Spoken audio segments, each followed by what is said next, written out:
What's going on, everybody? My name is Tedro, and I'm the new head of content here at 343 Labs. This podcast is sort of a new, different idea that I had to share conversations from our electronic music community at 343 Labs, and I wanted to start this first episode by talking to Nacho and Max, the co-founders of 343 Labs. I wanted to get their story about how they met and how they even came to start an electronic music school. Check out the conversation, and you can take this podcast on the go anywhere you listen to podcasts. I'll leave all the links in the description. Check it out and let us know what you think. Max and Nacho, say hi. What's up? Hey. Hey, Tetra. What's going on? I'm so interested in a little bit your guys' background and your story and how you even got here today. So where does this all come from? Electronic music school here in New York. Maybe Max, you can start because I know you were previously involved in electronic music community here in New York. What is it all about? Yeah, sure. So, I guess it was all born from, Dubspot, which I was a teacher at. For those of you that don't know, Dubspot was one of the biggest electronic music schools in New York City and probably even the world at some point. This amazing community of students, teachers, artists, producers, really buzzing on 14th Street in New York. What's crazy is when I was in high school, I used to watch Dubspot videos. When I was just getting into electronic music and stuff, I was watching and learning from Dubspot videos. So Dubspot was huge. Yeah, totally. So, and that's actually how I also got, I was a student at Dubspot and then I became a teacher. But just going back to how Nacho and I met, so Dubspot closed a year and a half ago, in April almost 2 years ago, 2017. And I wanted to rebuild that community and amazing vibe, and kind of bring that community back together. And so I, together with some of my colleagues that were teaching at Dubspot, we were trying to think of ways to do that. I then met Nacho, and it's kind of a funny story. I don't know if should I tell it? Yeah, you should definitely tell it. Definitely tell it. Well, okay, so maybe Nacho should tell it. Yeah, let's hear it. Let's hear from Nacho's perspective. Well, I was the one searching, yeah? You were the one searching. So, yeah, I was... one of the things I've always done is organizing parties. So, I was looking for... I run a Burning Man camp called Floasis. Naturally.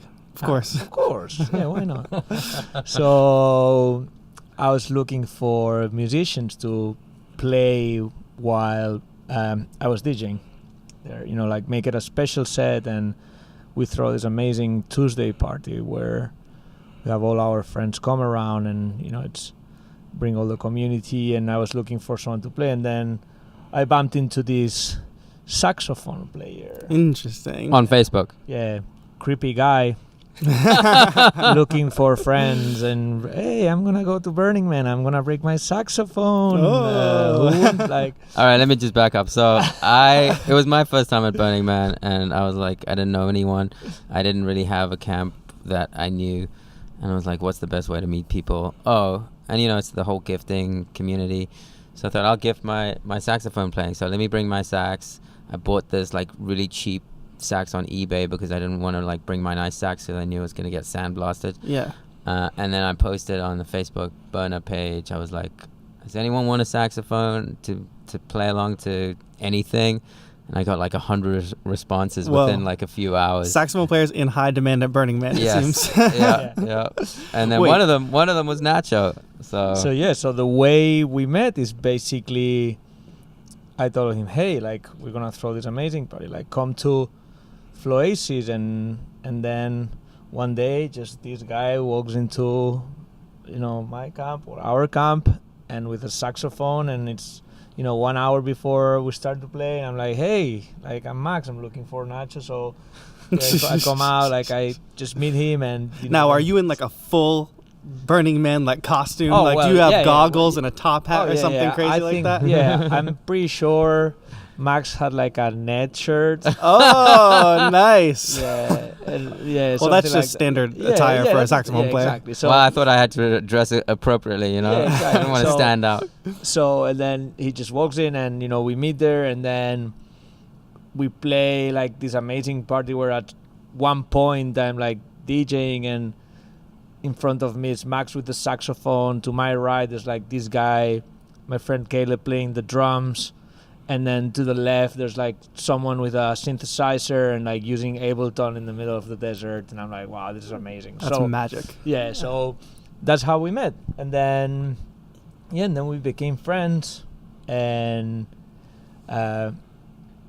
Max shared with me this, like, I guess there in like one of our deep conversations, like this dream he had of like reviving Dubspot and bringing back that idea to life and redoing it in New York.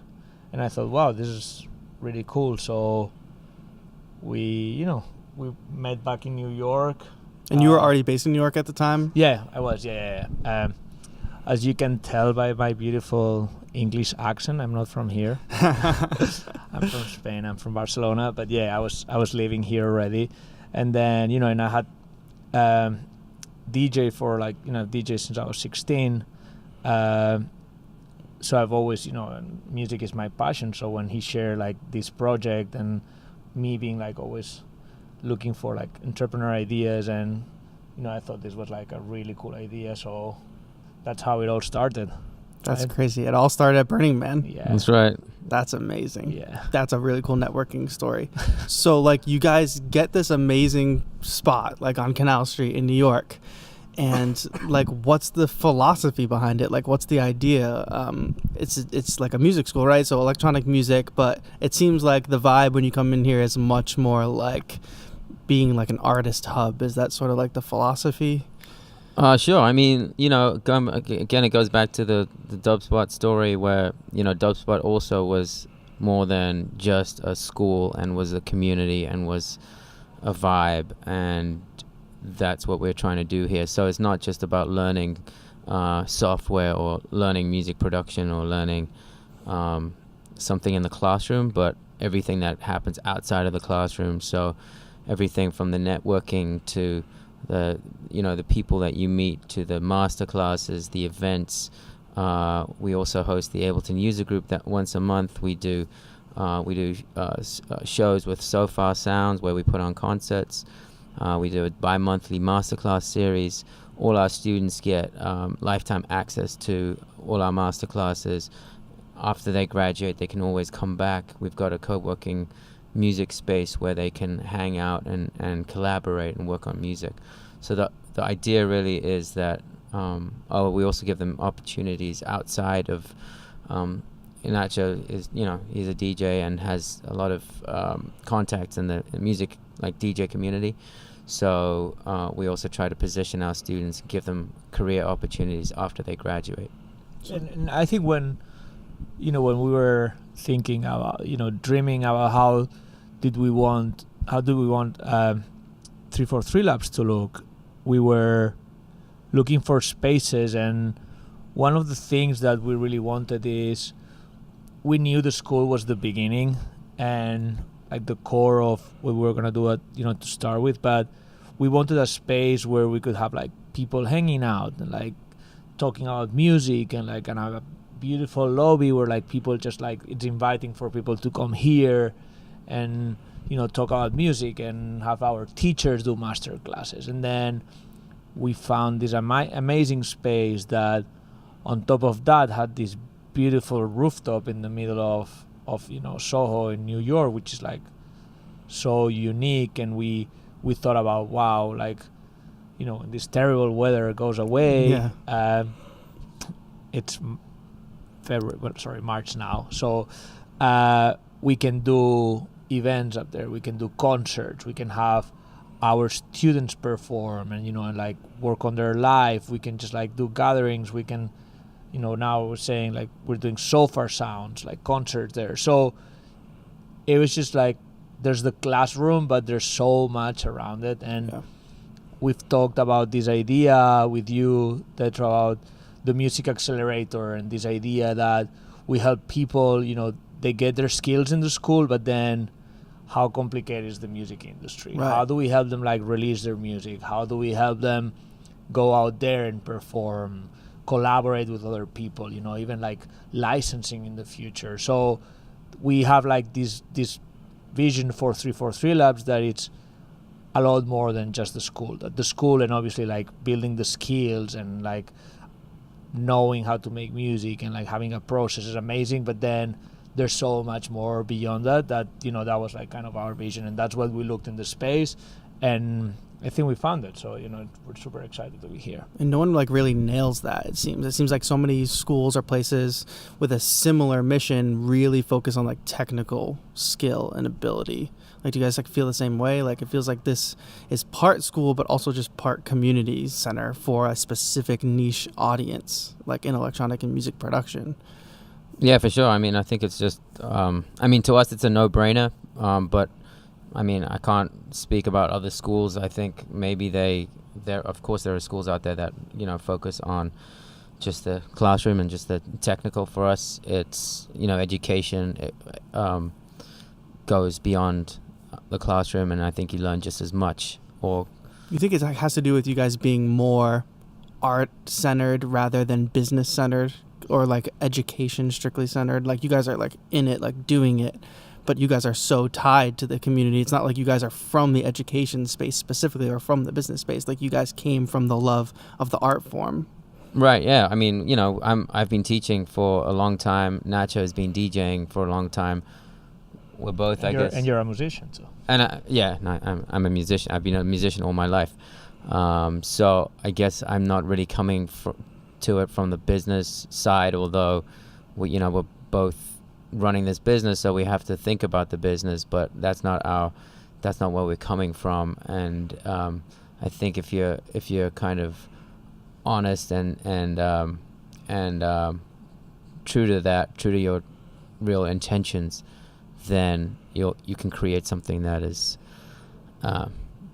honest and not kind of something that, not like selling something. Yeah, it's not like you're selling something. Is it strange to like look around and see like because nobody nails this like electronic music education, in my opinion. And you have like Berkeley Online you can take classes with, and it's very academic or like different, but it's never like made its way into like proper higher education. It's always mostly been like schools outside, like little private schools or places like 343 Labs, where people go. Why do you think that electronic music hasn't made its way? Like, if you go to music school now, you basically can either study classical or jazz, and maybe you get lucky and there's some contemporary places. But why do you think like there's such a blind spot for electronic music?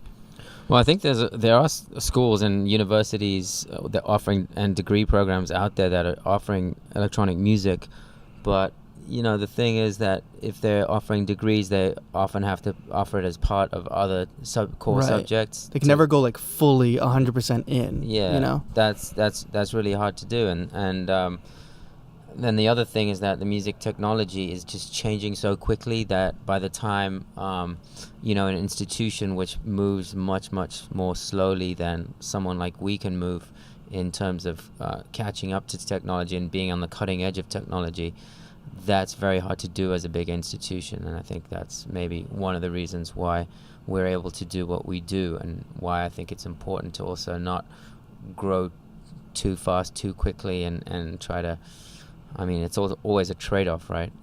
But I think, and I think there's also, time, and and electronic music is still in some new. Way, new in some way. Yeah, exactly. As long as it's been around, Yeah, obviously you had like Detroit techno in the 90s, but if you think about the U.S. and how electronic music has developed here, it's still pretty recent. Yeah, a lot of it is linked to the EDM boom, the beginning, what was it, like 2010, 2011, something like that. So still pretty recent, and I think we are all trying to find like what's the right way of doing it. And I think one of the things that we are really proud and really happy, and something that we knew was we had like a really good foundation, was that the teachers we have are people that they've been teaching electronic music since teaching electronic music started. Right. So they've thought about this. They've like gone, the curriculum has been thought through. They've been like thinking out what's the best way of teaching.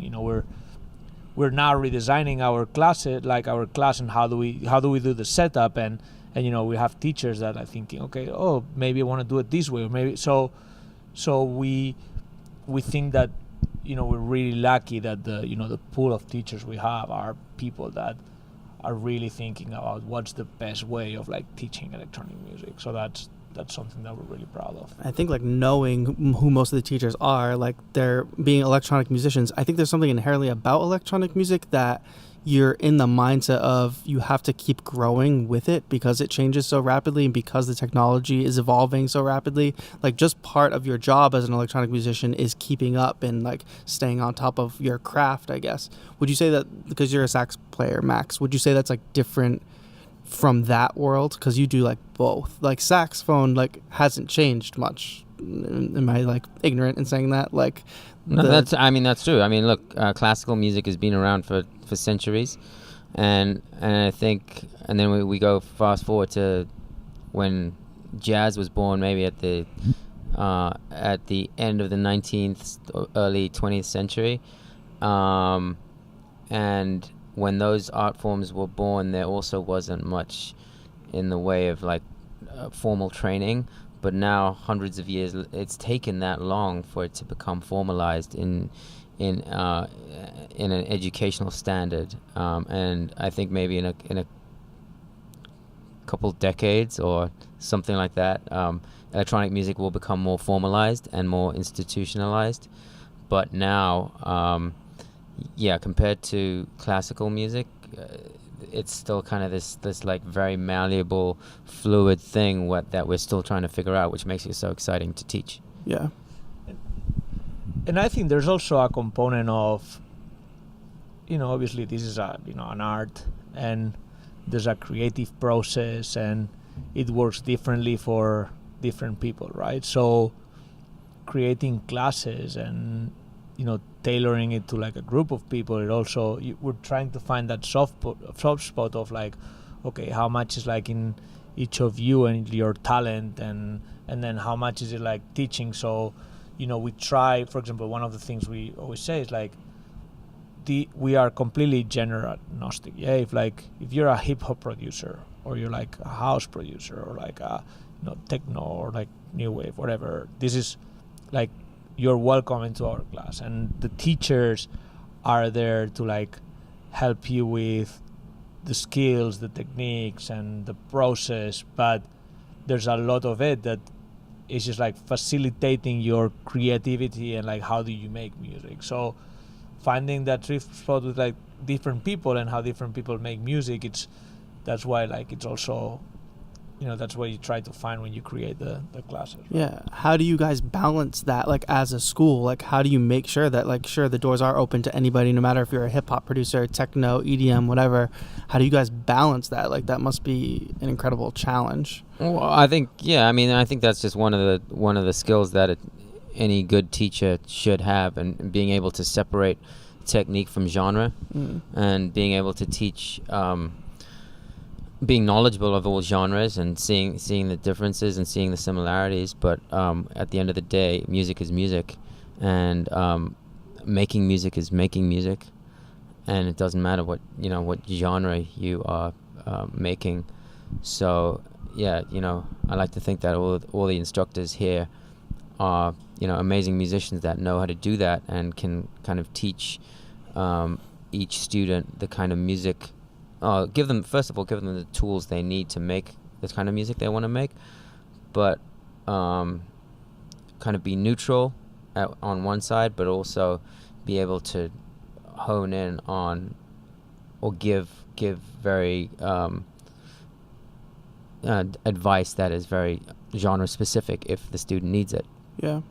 Do you guys feel like an obligation or a need to sort of legitimize either the field or just like teaching this art form? Because I can imagine, well, if you have like adult students coming in, which you have a lot of, they come in, they see the space, they're immediately like they're won over and they want to take classes here. But I can imagine for like a kid, like, a lot of parents will push teens or like college age kids to like go to a traditional like 4-year school, go to a real music school. But a lot of kids aren't able to find like what they can learn here at one of those places or like really focus on it there. Do you feel like a need to legitimize yourself so that kids or parents in general feel confident saying like, yeah, go to 343 Labs and learn that particular craft and you'll come away with something? Like, is that part of the mission here? Well, I mean, again, I think it's important to educate parents and also educate our audience and let them know what they're getting and be very transparent about what they're getting. And I think they're getting a great, if you want to call it, an experience or product. I think you just walk away with skill set, and a lot of parents want kids to walk away with degrees. You know, like. But you know what? To be honest, I mean, I don't know how you feel, Nacho, but you know this world is changing so quickly. Also with the 4-year programs, I think that in a few decades we will we'll have moved beyond the 4-year model, and even now, everyone is going to kind of trade schools or finding education that focuses completely on just learning one skill that they can immediately apply. So you'll find 3-month or 6-month programs or 1-year programs, but you wouldn't necessarily be enrolling in a full 4-year program. And I think the degree in itself is kind of redundant, especially as a musician. I mean, who's going to check? Who's going to check to see if someone has a music degree when they're producing hit records? I think we're very honest with our students, like whether they're kids or adults. If what you're looking for is being a sound engineer, 343 Labs it's not a sound engineering school, right? And I think we're very clear with what our programs are, and they're based on like music production, and we have like our master program that takes you like from an end to end, from I know nothing about Ableton to I can make my own tracks, I can mix them, and I can release the track. So that's what we're there for. I think there's different programs for different people. I refer out of times to like General Assembly and how like people go there for coding, for example, for when people in the past used to go to maybe do like IT school for like 4 years, and now people go to General Assembly for 3 or 6 months and they do UX training, and then they come out and they go directly into companies. So because they can show the skills that they took away. So I think what Max was saying, there's like the education model is changing so much from traditional schools where sometimes kids go there and like 80% of what they do, they're like, what am I doing here? Exactly. Like, this is not what. So that's what we're trying to do here. Just tailor to people that what they want to do. It's make music, perform music, and and we think we give them the skills and and the process to do that. Yeah. It's almost like a holistic approach. Like you're looking at the person, the artist as a whole, and like how do we shape them, and you like get that attention here versus, I mean, we talked about institutions like moving really slow, like colleges, universities, whatever, and here you can really like focus in and like give some personal attention to the students. Like I think that's super dope. I think we're kind of riding off this energy that we still have in this community, in this New York electronic music community, and we're just really excited to be here and to be able to do this, and we get the response from our students. We've already had a number of graduates that are really excited to be a part of the community, and a number of students that are taking our EMP master course, which is the full course of all the classes that we teach.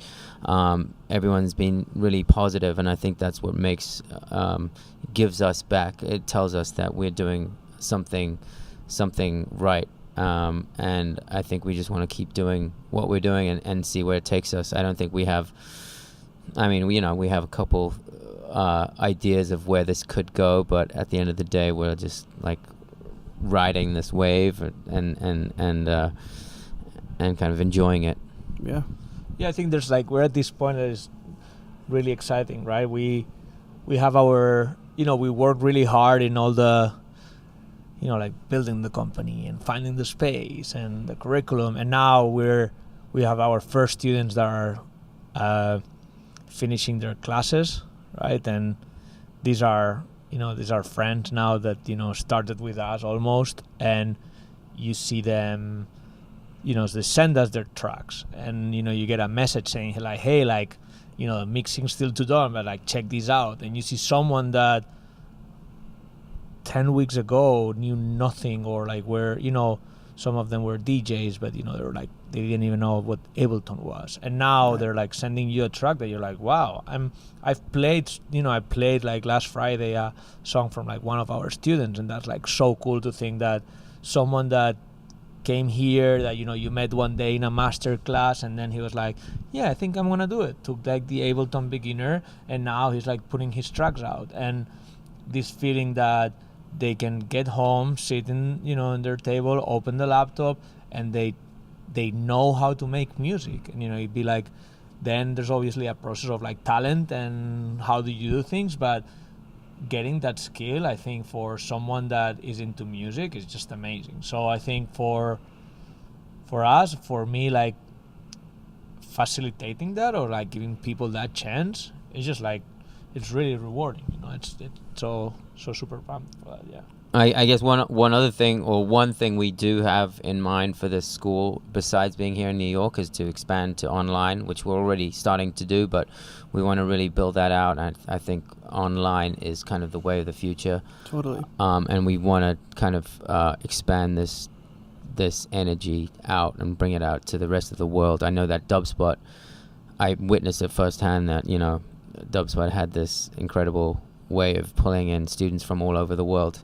I was witness to that, and so I'm very confident that we can do the same, and also with this ever growing technology, we can kind of find new ways, hopefully, of teaching music. I wonder, like, what's the plans to translate the community virtually, because a lot of like online schools, it's like just download courses and things like that, and that can be pretty impersonal. Like, sure, you get a ton of knowledge, but you don't get like I feel like what I'm hearing and like what's special about 343 is like that community. Like, you meet your classmates and your one-on-one time with the teacher, like that whole thing. Like, what's the plan to like translate that? That's what we brought you in. That's what I'm here for. Yeah, that's what you're here for. Yeah, to help, and completely, I think there's now like so many tools to replicate, online in the digital world, what's community and what's like engaging with people. So that's what we are like really, really focusing on doing, making sure that